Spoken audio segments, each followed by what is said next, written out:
ഒരു വേദിയിൽ സംസാരിക്കാനായിട്ട് വേദിയിലേക്ക് കയറുന്നതിന് മുമ്പേ ഓഡിയൻസ് ഇരിക്കുന്നതിൻ്റെ ഏറ്റവും മുമ്പിൽ കസേരയിൽ പ്രഭാഷകരെ ഇരുത്തുന്ന പതിവ് ഉണ്ട്. അപ്പോൾ ഒരു തവണ ചെന്നപ്പോൾ എൻ്റെ ഇടതുഭാഗത്തിരിക്കുന്നത് കേരളത്തിലെ 1-ാം നമ്പർ സംവിധായകനാണ്. അദ്ദേഹത്തിൻ്റെ സിനിമകളൊക്കെ ധാരാളം ദിവസം ഓടുന്നു, വളരെ അവാർഡ് കിട്ടിയിട്ടുണ്ട്, പേരെടുത്തിട്ടുണ്ട്. അപ്പോൾ ഒരു കുശലം ചോദിക്കുമല്ലോ, എന്നോട് ചോദിക്കപ്പോൾ എന്താ എഴുതുന്നത്, ധാരാളം പേര് ചോദിക്കാറുണ്ട്. ഇദ്ദേഹത്തോട് എന്താ ചോദിക്കുക, ഏതാ പുതിയ സിനിമ, ഏതാ പുതിയ സിനിമ എന്ന ചോദ്യം കേട്ടത് ഇന്നതാണെന്ന് കൊണ്ട് അതിൻ്റെ ടൈറ്റിൽ ഉൾപ്പെടെ ആദ്യം തൊട്ട് കഥ പറയൽ തുടങ്ങി. സംവിധായകർ കഥ പറയാൻ നമ്മൾ പറയണ പോലെയല്ല. ശങ്കുണ്ണിക്കുട്ടി അവിടെ സ്കൂൾ മാഷായിട്ട് 6 മാസം ജോലി ചെയ്തു, ഇങ്ങനെയൊന്നല്ലല്ലോ കഥ പറയാ. സിനിമാ കഥ പറയാൻ അറിയണം. നമ്മൾ വിചാരിക്കുന്ന പോലെയല്ല സിനിമാ കഥ. ദശരഥന് മക്കളില്ലാതെ വല്ലാതെ വിഷമിച്ചു, എന്നിട്ട് കുറെ കാലം അയാൾ ദുഃഖിച്ചു കിടന്നു. ഇങ്ങനെയല്ല കഥ. കഥ ക്ലാസ് പഠിപ്പിക്കുമ്പോഴോ വേറെ ആളോട് പറയുമ്പോഴോ ഒക്കെ ഇങ്ങനെയാണ്. സിനിമയുടെ കഥ പറഞ്ഞ തിരക്കഥയല്ലേ.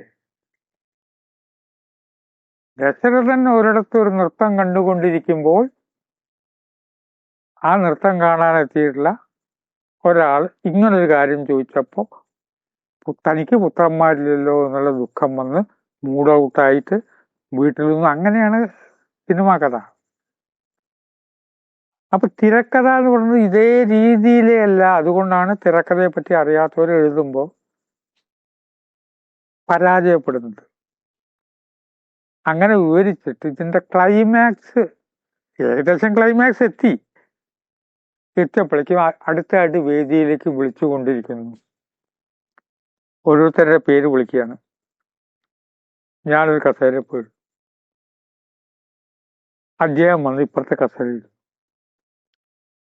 അപ്പൊ സ്വാഗതം നടന്നുകൊണ്ടിരിക്കുമ്പോൾ ഞാൻ വിചാരിച്ചു ഇദ്ദേഹം അതോടുകൂടി കഴിഞ്ഞു എന്നാണ്. ഞാൻ ആ സംഭവമൊക്കെ മറന്നു.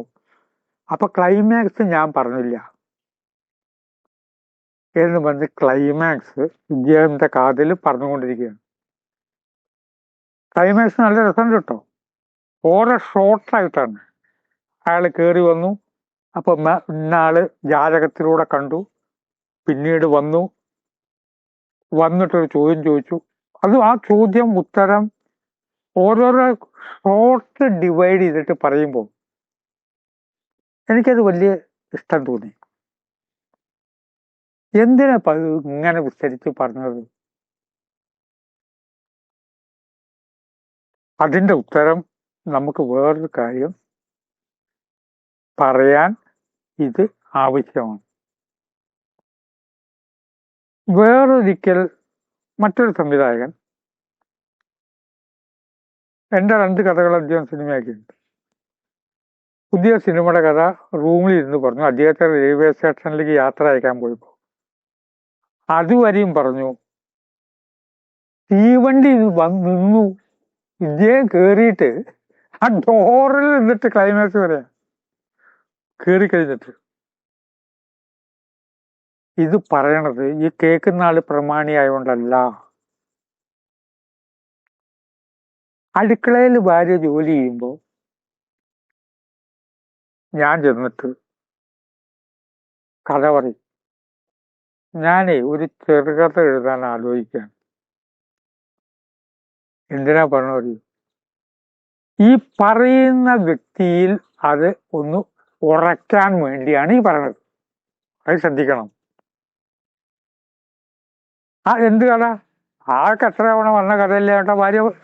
എൻ്റെ ഭാര്യ ഒന്നും പറയില്ല. തർക്കമില്ല എന്നുകൊണ്ട് എന്നെ ഒഴിവാക്കുക ചെയ്യുക. എങ്കിലും ഇപ്പൊ എന്തിനാ അത് പറയണത്? ഈ വ്യക്തിയിൽ ഒരു കാര്യം പറയുമ്പോൾ നമ്മളിൽ തന്നെ അത് ഒന്ന് ഉറയ്ക്കും. വേറൊരാളോട് പറയുമ്പോൾ എൻ്റെ പുതിയ നോവല് ശംഭാല, അന്യഗ്രഹങ്ങളിൽ നിന്ന് വരുന്ന ജീവികളെ കുറിച്ചുള്ള പുസ്തകമാണ്. ഹരിതം പുസ്തകമാണ് പബ്ലിഷ് ചെയ്തിരിക്കുന്നത്. ആ ശംഭാലയുടെ കഥ എഴുതുന്നതിനുമ്പോൾ ആവശ്യമില്ലാതെയും പലരോടും പറഞ്ഞിട്ടുണ്ട്. ഒരു കാര്യം നാം പഠിക്കണമെങ്കിൽ ഏറ്റവും നല്ല വിദ്യ അത് പഠിപ്പിക്കുക എന്നതാണ്. ഒരു കാര്യം നാം നല്ലപോലെ പഠിക്കണമെങ്കിൽ എളുപ്പവിദ്യ നാം അത് പഠിപ്പിക്കുക എന്നതാണ്. അപ്പോൾ എടുക്കാൻ പോണ സീനിന്റെ അവസാന ദൃശ്യം, ആ സംവിധായകൻ ട്രെയിനിൽ കയറിയിട്ടേ 2 കൈ രണ്ടിടത്ത് പിടിച്ചിട്ട് വിസ്തരിക്കുന്നത് ഈ മഹാന് കഥ എന്ന് പറഞ്ഞു കൊടുക്കാന്നുള്ളതുകൊണ്ടല്ല. ആ ഷോട്ട് അയാളിൽ ഒന്നുകൂടി മതി. പല വീട്ടമ്മമാരും, നല്ല വിവരം ഉള്ള വീട്ടമ്മമാരും ഉണ്ടാവാനുള്ള കാരണം കുട്ടികളെ പഠിപ്പിക്കേണ്ടി വരും. കുട്ടികളെ പഠിപ്പിക്കേണ്ടി വരുമ്പോൾ എന്ത് സംഭവിക്കും? തലേ ദിവസം എന്താണ് കുട്ടിയെ പഠിപ്പിക്കേണ്ടത് എന്നുള്ളതിൻ്റെ പുസ്തകം എടുത്ത് വായിക്കും. പുസ്തകം എടുത്തിട്ട് വായിച്ചിട്ട് ഈ കുട്ടിയെ പഠിപ്പിക്കും. ആ പഠിപ്പിക്കുന്നതാണ് ഏറ്റവും വലിയ പഠനം. അതോടുകൂടി അമ്മ മിടുക്കത്തിയായി. മക്കള് പരീക്ഷ എഴുതുന്നതിനേക്കാൾ നന്നായിട്ട് അമ്മമാർക്ക് എഴുതാൻ കഴിയും. ഞാൻ പഠിച്ചുകൊണ്ടിരിക്കുന്ന കാലത്ത് അമ്മ പഠിപ്പിച്ചിരുന്നു. ആ അമ്മ പഠിപ്പിച്ചുകൊണ്ടിരിക്കുന്ന സമയത്ത് പരീക്ഷ വന്നു, എഴുതി വന്നു. 1 മാർക്കിന്റെ ഒരു ചോദ്യമാണ്. 1 മാർക്കേ ഉള്ളൂ കേട്ടോ. ഗതി എന്നാൽ എന്താണ് എന്നുള്ള ചോദ്യമാണ്. ഞാൻ ഒന്നുകിൽ 8ാം ക്ലാസ് പഠിക്കുകയാണ്. അപ്പൊ ഞാൻ അത് അറിയില്ല, എഴുതിയില്ല എന്ന്. അമ്മ അവിടുന്ന് എടാ അതിന്റെ ഉത്തരം എന്നതല്ലേ എന്നിങ്ങോട്ട് പറഞ്ഞു തന്നത്. കാരണം എന്നെ തന്നെ പഠിപ്പിക്കാൻ അമ്മ അത് തലേ ദിവസം പഠിച്ചു. ഇവനെ പോയി പഠിപ്പിക്കണം, ക്ലാസ്സിൽ മണ്ടനാണ്, ഏത് വിഷയത്തിലും അത്ര കേമായുള്ള മാർക്കൊന്നും എനിക്ക് കിട്ടിയിട്ടില്ല. ചിലവരുടെ പുസ്തകം വായിച്ചിട്ട് മലയാളം പരീക്ഷയിലൊക്കെ നല്ല മാർക്ക് കിട്ടിയിട്ടുണ്ടാവാം എന്നൊക്കെ തെറ്റിദ്ധരിച്ചവരുണ്ട്. അതിലും കഷ്ടി പാസ് മാർക്കേ ഉള്ളൂ. പക്ഷെ പിന്നീട് ഒരു കാര്യം വേറൊരാളെ പഠിപ്പിക്കാനായിട്ട് ശ്രമിക്കുമ്പോൾ നാം അത് പഠിക്കും. അപ്പൊ ആദ്യം ഞാൻ പറഞ്ഞു, ഒരു കാര്യം പഠിപ്പിക്കാൻ ഏറ്റവും നല്ല കാര്യം, പഠിക്കാൻ ഏറ്റവും എളുപ്പമുള്ള കാര്യം വേറൊരാളെ പഠിപ്പിക്കുക എന്ന് പറഞ്ഞതിന് ശേഷം അടുത്ത സ്റ്റേജിലേക്ക് നീങ്ങുകയാണ്. നാം അനുഷ്ഠിക്കുക, നാം അങ്ങോട്ട് അനുഷ്ഠിക്കുക ചില കാര്യങ്ങൾ. അപ്പൊ അത് പഠിക്കലായി. ആ അനുഷ്ഠിച്ച് കാണിക്കുന്നവർ ശ്രദ്ധിക്കും. നിങ്ങൾ എപ്പോഴാണ് അതിങ്ങനെ ചെയ്തതെന്ന് ചോദിച്ചപ്പോ ഇങ്ങനൊരു ശീലം നിങ്ങൾക്കുണ്ടോ? അപ്പൊ ആ വ്യക്തി എന്നോട് പറഞ്ഞ മറുപടിയാണ്, അത് ഞാൻ നിങ്ങളിൽ നിന്ന് പഠിച്ചതാണ്. നിങ്ങളുടെ വീട്ടിൽ വന്നപ്പോൾ ഒരു ദിവസം എന്നെ കണ്ടു, ഇതെന്താ എങ്ങനെയാന്ന് ചോദിച്ചപ്പോൾ നിങ്ങൾ പറഞ്ഞു ഇങ്ങനെയാണെന്ന്. ഞാനത് അനുകരിച്ചു. ഇയാള് പറഞ്ഞപ്പോൾ ഞാൻ ഈ കാര്യം കുറച്ചുകൂടി ശ്രദ്ധിച്ചു.